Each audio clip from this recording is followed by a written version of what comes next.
जी शुरू करें।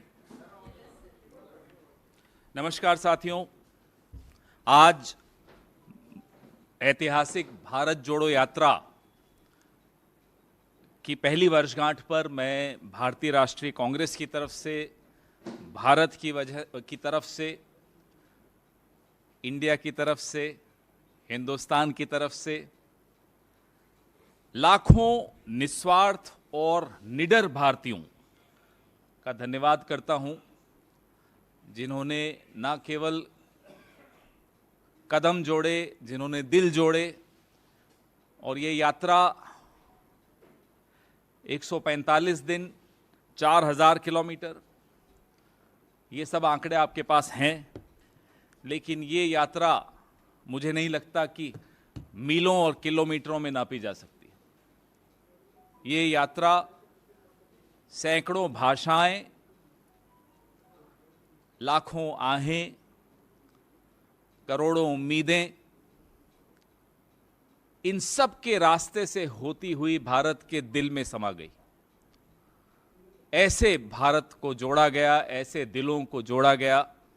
हमारे प्रेरणा स्रोत श्री राहुल गांधी के लिए ये यात्रा अभी समाप्त नहीं हुई है, भारत के लिए यात्रा अभी समाप्त नहीं हुई है, ये यात्रा अभी चल रही है। कभी लद्दाख में ये यात्रा दिखाई देती है, कभी मणिपुर में ये यात्रा दिखाई देती है, कभी आज़ादपुर मंडी में मजदूरों के साथ बैठकर ये यात्रा का आनंद लिया जाता है, कभी मोटर मैकेनिक्स के साथ इस यात्रा के नए नए पहलू दिखाई देते हैं। तो ये यात्रा एक अपनी निरंतरता के लिए भी जानी जाएगी। और कुछ दिनों पहले सुनाई दिया कि विदेशों की कुछ यूनिवर्सिटीज़ में इस पर पीएचडी तक करने की सोचा जा रहा है कि आखिर कैसे ये यात्रा संभव हुई, क्या इसके मायने थे, क्या इसका उद्देश्य था, और किस तरह का आत्मविश्वास उन लोगों में रहा होगा, उस व्यक्ति में रहा होगा जिसने जिद रखी कि नहीं, मैं पूरा 4000 किलोमीटर चलूंगा और भारत को जोड़ूंगा, जुड़ते हुए देखूंगा। भारत जोड़ो यात्रा का इतिहास स्याही से नहीं लिखा जा सकता, ये पसीने से लिखा गया है। आज जब हम 1 साल पूरा हुआ है भारत जोड़ो यात्रा का, हमें वो सारे नज़ारे, वो दृश्य, वो मंजर याद आते हैं जब बरसात, बर्फ, सर्दी, गर्मी, आंधी, तूफान, सब कुछ झेलते हुए इस देश को अलग अलग रंगों में हम सब ने देखा। आप सब ने भी देखा। आप में से कुछ लोग, कुछ चेहरे मैं देख रहा हूं जो लगातार चले भारत जोड़ो यात्रा में। आप सबको भी बधाई।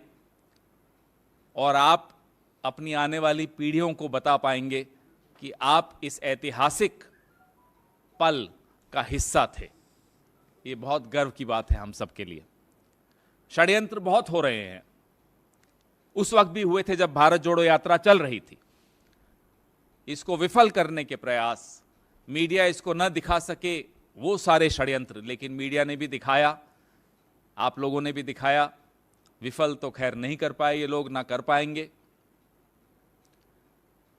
तकलीफ किसको थी? एक जुड़ा हुआ भारत किसको परेशान कर सकता है? आज जब 1 साल पूरा हो गया भारत जोड़ो यात्रा को, तो यह सवाल बहुत ज्यादा महत्वपूर्ण होता है, क्योंकि यह सवाल देश के भविष्य के साथ जुड़ा हुआ है, देश के वर्तमान के साथ जुड़ा हुआ है। कौन है वो ताकतें जिनको एक जुड़ा हुआ भारत पसंद नहीं है, जो अब भारत को इंडिया से भिड़वा रहे हैं? कौन है वो ताकतें? सोना हो या गोल्ड हो, हिंदी में बोलो या अंग्रेजी में, कीमत थोड़ी बदल जाएगी। तो ये जो षड्यंत्रकारी ताकतें हैं, इनका चेहरा बेनकाब हम एक राजनीतिक दल हैं, हमें करने की आवश्यकता नहीं है। आप मीडिया हैं, आपको करने की आवश्यकता नहीं है। प्रत्येक भारतवासी इस चेहरे को पहचान चुका है जो भारत को इंडिया से लड़वाना चाहता है। हमारी सबकी जिम्मेदारी, आप सबकी जिम्मेदारी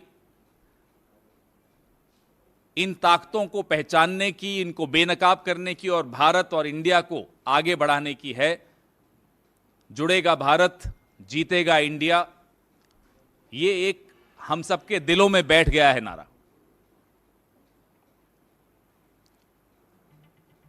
ये एक तीर्थ यात्रा थी और ये तीर्थ यात्रा है। तीर्थ यात्रा कभी समाप्त नहीं होती। तीर्थ यात्रा हर यात्रा का प्रारंभ होती है, शुरुआत होती है, वो खत्म कभी नहीं होती। हम में से कई लोगों को ये सौभाग्य प्राप्त हुआ कि हम इस तीर्थ यात्रा का हिस्सा बने। कुछ राहुल जी की तरह पूरे 4000 किलोमीटर, कुछ मेरी तरह 1100-1200 किलोमीटर, कुछ विनीत भाई की तरह, कुछ संजीव की तरह, कुछ आप सब साथियों की तरह, लेकिन सबको ये अनुभव हुआ। आप सबको बहुत बहुत बधाई। और ये आपको हम वचन देते हैं, यात्रा के आदर्श, यात्रा की प्रेरणा, यात्रा के उद्देश्य निरंतरता में जारी रहेंगे। Today is the first anniversary of the historic Bharat Jodo Yatra. The man, the leader who inspired thousands of people to participate in this historic moment, Mr. Rahul Gandhi, has continued the yatra even after the yatra has physically come to an end after 4,000 kilometers and 145 days. You have all the data, but this is not a journey which can be measured in miles and kilometers. This is a journey which can be measured in the various dreams, aspirations, tears, smiles, hopes of millions of Indians who communicated with our leaders in different languages, through different expressions. That's how hearts came together, that's how feet came together, that's how hopes came together, that's how India came together, that's how Bharat came together. Even now you can see this journey continues, sometimes in Ladakh, sometimes in Manipur, sometimes in Azadpur Mandi, sometimes in the motor mechanics shop. The idea is to comprehend what is it that unites India, what is it that brings us all together despite our various differences of languages, religions, caste, so on and so forth.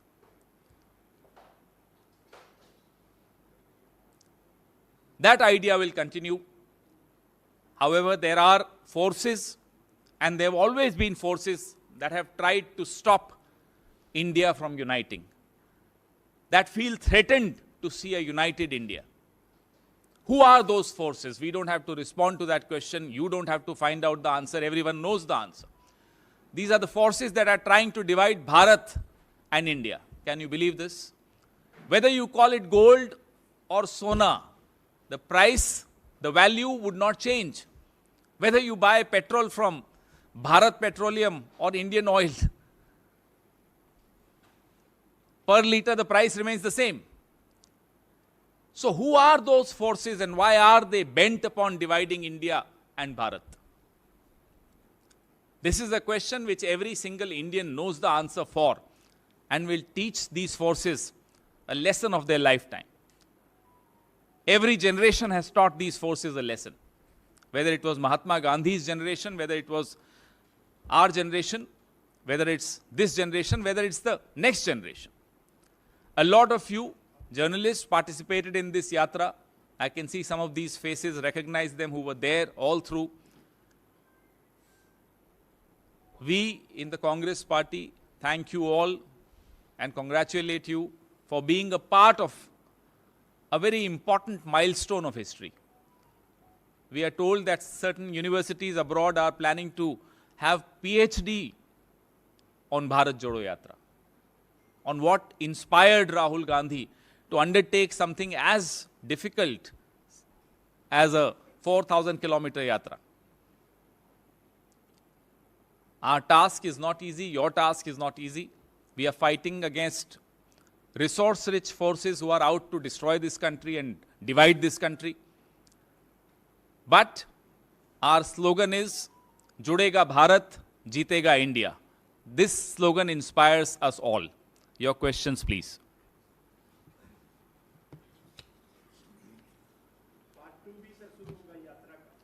आप part 2 की बात कर रहे हैं. ये इसमें part 1 और part 2 नहीं होता. यात्रा चल रही है. कभी लद्दाख में दिखती है, कभी मणिपुर में दिखती है, कभी आज़ादपुर मंडी में दिखती है, कभी मोटर मैकेनिक के यहाँ दिखती है. तो यात्रा तो चल रही है. हर प्रदेश में जिला स्तरीय 5 से 6 बजे तक एक पदयात्रा निकाली जाएगी, जिसकी परिणति एक सभा में होगी. ये हर जिले में ये कार्यक्रम भारतीय राष्ट्रीय कांग्रेस की तरफ से आयोजित किया जा रहा है. इसमें लोग जुड़ रहे हैं. जरूरी नहीं है वो हमारी पार्टी के सदस्य हों, लेकिन लोग जुड़ना चाहते हैं, क्योंकि वो उस भारत जोड़ो यात्रा का हिस्सा नहीं हो पाए, तो वो चाहते हैं कि पहली वर्षगांठ हमारे साथ मिलकर मनाएं.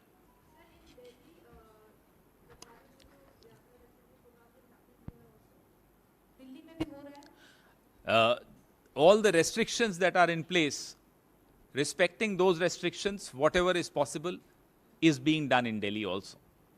सर, आप लोग कहते हैं कि लद्दाख में ये यात्रा हुई, मोटर मैकेनिक के यहाँ भी राहुल गांधी गए, लेकिन ये सीरियस नोट पे लोगों में जिज्ञासा है कि जिस स्वरूप में यात्रा कन्याकुमारी से कश्मीर तक हुई राहुल गांधी के साथ एक जत्था जो है उसने यात्रा की पूरी, उस स्वरूप में जो अनाउंस भी हुआ था कि एक वेस्ट टू ईस्ट या ईस्ट टू वेस्ट एक यात्रा होगी, इसमें चर्चा हुई.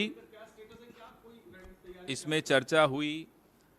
बहुत हमारे कई नेताओं का मन है कि इस तरह की यात्रा हो. अंतिम निर्णय कांग्रेस अध्यक्ष को लेना होता है. तो निर्णय जब हो जाएगा, अनुमति जब मिल जाएगी, तो आपसे भी जरूर साझा करेंगे. और जी, इंडिया और भारत वाले मसले पर जो ग्लोबल टाइम्स है चीन का, उसने भी दखल दिया है. उसका कहना है कि इंडिया में और भी बर्निंग इश्यूज हैं, भारत और इंडिया के अलावा अभी G20. बहुत बड़ा बर्निंग इशू तो चाइना खुद है. तो चलिए, अच्छा है, माना उन्होंने कि वो भी एक बर्निंग इशू है. ये हमें कोई नहीं, वो तो चीन का. ये ग्लोबल टाइम्स तो 2014 के चुनाव में लगातार लिखता था कि मोदी जी को जीतना चाहिए, मोदी जी के जीतने से चीन को बड़ा लाभ होगा. यही ग्लोबल टाइम्स कहता था 2014 में.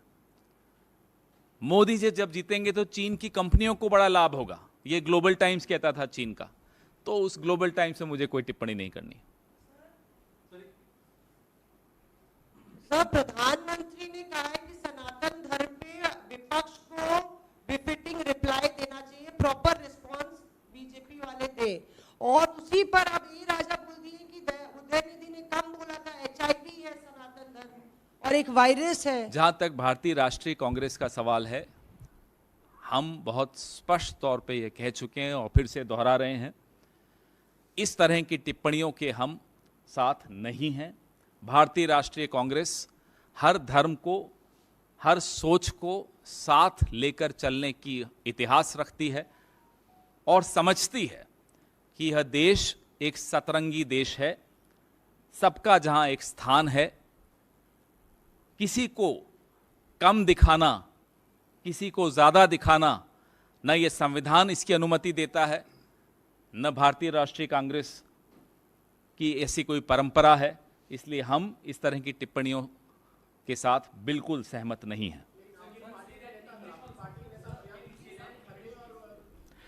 The Indian National Congress has always believed in Sarva Dharma Samabhav, wherein every religion, every faith has its space. No one can treat any particular faith as less than another faith. Neither the Constitution allows this, nor does the Indian National Congress believe in any of these comments.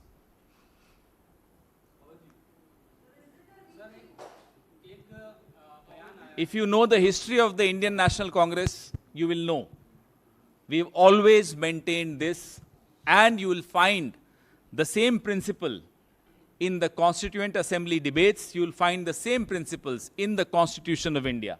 There can never be a rethink on the Constitution of India as far as the Congress is concerned.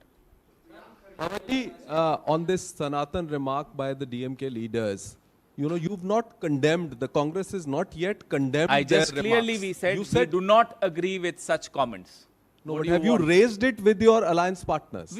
Because they are There your is- alliance partners. there is no need to raise these issues because we know for a fact each one of our constituents also respects every religion. Now, if you want to twist anybody's remarks, if anybody wants to twist remarks, they are free to do so.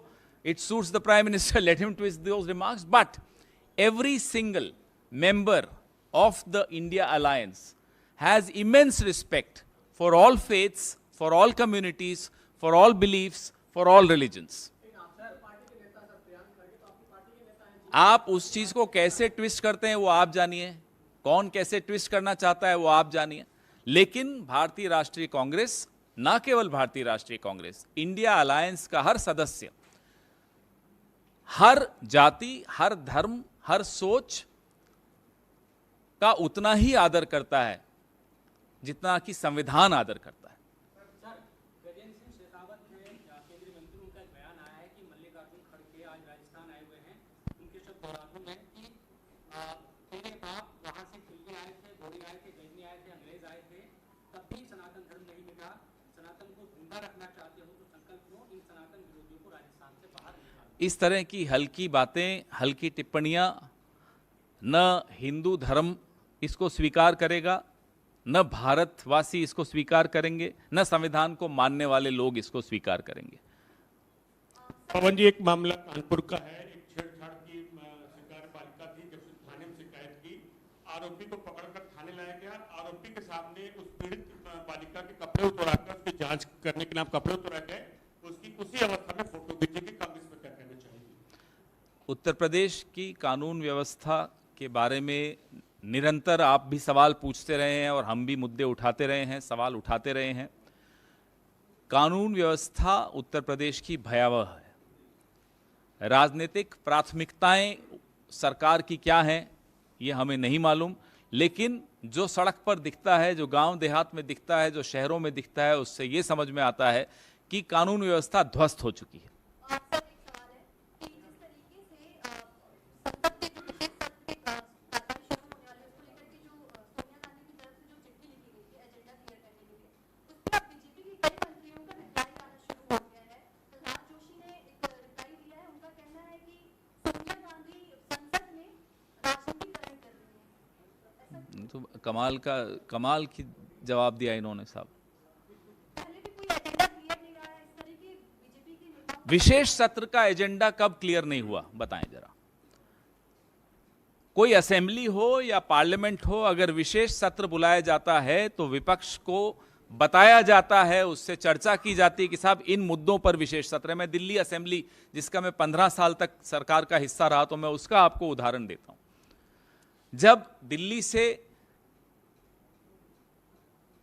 Industries को relocate करना था, supreme court का order था, तब शीला दीक्षित सरकार ने विपक्ष को साथ बैठाकर चर्चा की और तय किया कि एक विशेष सत्र बुलाना होगा जिससे कि हम मिलकर एक आवाज उठाएं और सुप्रीम कोर्ट से कुछ और मोहलत मांगे। ये हुआ, सुप्रीम कोर्ट से मोहलत मिली। जब सीएनजी की गाड़ियां लानी थी और डीजल की गाड़ियां हटानी थी, तब भी सुप्रीम कोर्ट का एक आदेश था, तब भी एक विशेष सत्र बुलाया गया। दो तो मुझे अभी याद आते हैं, शायद कानून व्यवस्था को लेकर भी एक विशेष सत्र दिल्ली असेंबली में बुलाया था। हर बार जब विशेष सत्र बुलाया जाता है, विपक्ष के साथ एजेंडा साझा किया जाता है। अगर प्रहलाद जोशी को इसका ज्ञान नहीं है तो उसमें मैं आपको क्या जवाब दूं? मोहन भागवत के दो बयान है। एक तो ये है कि अखंड भारत पर उन्होंने कहा कि जो लोग अलग हो गए थे, अब उनको लगता है कि यहाँ की चले गए, यहीं रहते तो ज्यादा अच्छा है। एक तरह से अखंड भारत की तरफ खींच लिया। दूसरी बात, आरक्षण के बारे में उन्होंने स्पष्ट राय रखी है। बिहार विधानसभा चुनाव के पहले वाली राय नहीं, ये राय रखी कि जब तक समानता नहीं आ जाए तब तक आरक्षण को लागू करना चाहिए। पहली बात तो ये है कौन? ये क्यों हर जगह अपना कुछ ना कुछ इनको बोलना होता है? पहले इनको कहिए अपना संगठन को रजिस्टर कराएं। ये by one get one free क्यों है? बीजेपी को वोट दो, संघ मुफ्त में मिलता है, ये क्यों है? नंबर एक। नंबर दो, अखंड भारत करने वालों के जो वैचारिक पूर्वज थे, वो गोलवालकर हों,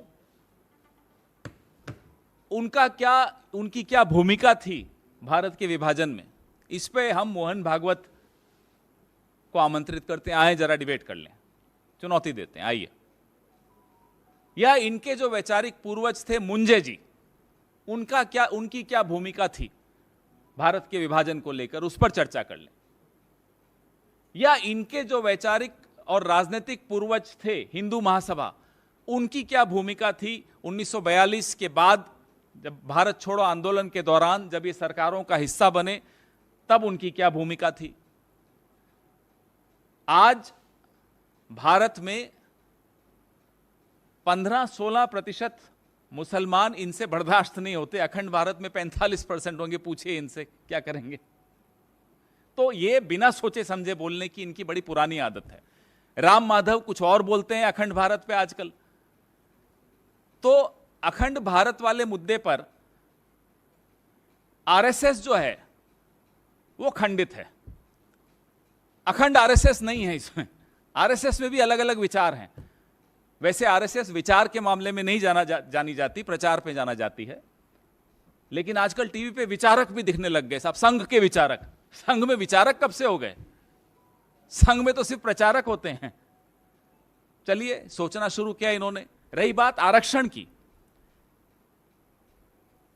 जो पहला प्रहार संविधान पे इन्होंने रखने की कोशिश की, मारने की कोशिश की, पिछले हफ्ते इंडिया भारत ये सारी जो बातें शुरू की इसी हफ्ते, ये प्रहार संविधान की आर्किटेक्चर पर है, ये प्रहार आरक्षण पर है, सीधा सीधा प्रहार आरक्षण पर है। ये बात इन्हें समझ में आई कि पूरा देश समझ रहा है ये क्या कर रहे हैं। ये आपको और मुझे बताना नहीं पड़ेगा कि ये भारत और इंडिया का विवाद क्यों पैदा किया गया, क्यों आर्टिकल्स लिखवाए जा रहे हैं कि संविधान को रीराइट करना चाहिए, संविधान का बेसिक स्ट्रक्चर को भी, उस पर भी सवालिया निशान क्यों उठाए जा रहे हैं सरकार के जो इंटेलेक्चुअल्स हैं, सरकारी इंटेलेक्चुअल्स द्वारा। यह प्रहार बाबा साहब अंबेडकर द्वारा लिखित संविधान की आत्मा पर है, जिस आत्मा में आरक्षण का बहुत स्पष्ट स्थान है। जब यह बात इन्हें चुनौती देकर बताई गई तो मजबूरन इन्हें आज ये सफाई देनी पड़ी। लेकिन इनके दिमाग में ये षड्यंत्र जारी है और ये आज से नहीं चल रहा है। ये षड्यंत्र संविधान जब लिखा जा रहा था, ये षड्यंत्र तब से जारी है। प्रोग्राम में बीजेपी के बारे में कुछ जिक्र किया तो उन्होंने एक शब्द का प्रयोग किया जिसमें उन्होंने कहा कि बीजेपी जो है वो नीच पार्टी है, इस तरह का। तो बीजेपी एलिगेशन लगा रही है आपकी पार्टी पे और सीएम पे कि आपकी जो सीएम है उन्होंने प्रधानमंत्री का अपमान, बड़े बड़े प्रधानमंत्री, ऐसा छुई मुई प्रधानमंत्री साहब कि उनकी पार्टी को कोई कुछ कह दे तो अपमान हो गया। ये इतना डेलिकेट क्यों है हमारे प्रधानमंत्री? क्या बात हो गई? क्यों परेशान हो जाते हैं? इनसे पहले भी जो आते थे ऐसे ही वोट लेकर जीत कर आते थे और जब वोट नहीं मिलते थे हार जाते थे। लेकिन कोई ऐसा छुई मुई नहीं था कि साहब अरे मेरा अपमान हो गया, मेरा अपमान हो गया। प्रधानमंत्री को कहिए कि थोड़ा मजबूत बने।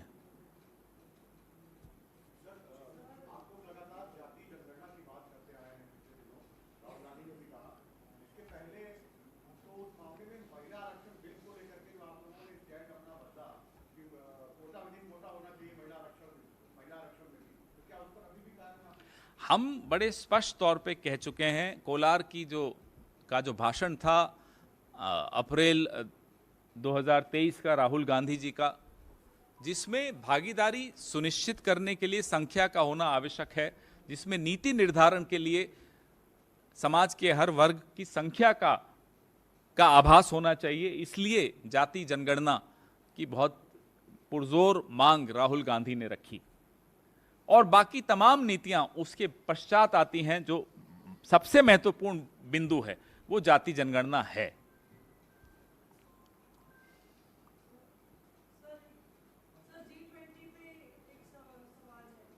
बोलिए ना, पूछिए ना।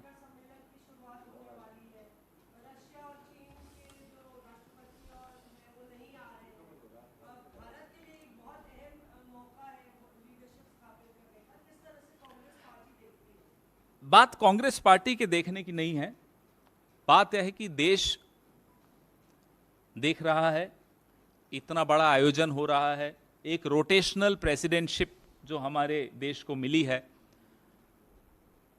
उसमें आपने इवेंट बहुत अच्छा किया है, लेकिन दो महत्वपूर्ण देश राष्ट्राध्यक्ष इसमें नहीं आ रहे हों तो सवाल उठेंगे और जवाब की उम्मीद भी होगी। हमारे विदेश मंत्री बड़े काबिल हैं, पढ़े लिखे हैं, खुद विदेश मंत्रालय में पहले कार्यरत भी थे, आजकल थोड़े बदले बदले नजर आते हैं। उम्मीद है कि अपने विभाग पर भी कुछ कहेंगे। हर जगह हर विषय पे कुछ ना कुछ बोलना उनको अच्छा लगता है, खासतौर पे नसीहत देना उन्हें बहुत अच्छा लगता है। हम उन्हें नसीहत देना चाहते हैं कि साहब जरा, प्रधानमंत्री इतना करोड़ों का खर्चा करके इतने बड़े बड़े आयोजन करें तो आपका एक जिम्मेदारी आपकी बनती है एज अ मिनिस्टर कि आप ये सुनिश्चित करें कि तमाम राष्ट्राध्यक्ष इसमें शामिल हों और भारत को जो रोटेशनल प्रेसिडेंटशिप हमें मिली है वो उसका कुछ लाभ हो भारत को भी। The rotational presidentship that India has had the honor of getting of G20, very good events being organized at a large scale, but the absence of two very important countries, heads of states, is something which gives rise to a lot of questions and a hope that the Minister of External Affairs will respond to these questions. धन्यवाद। और कोई bite नहीं तो अभी जो भी पूछना है पूछ लीजिए, फिर निकलें।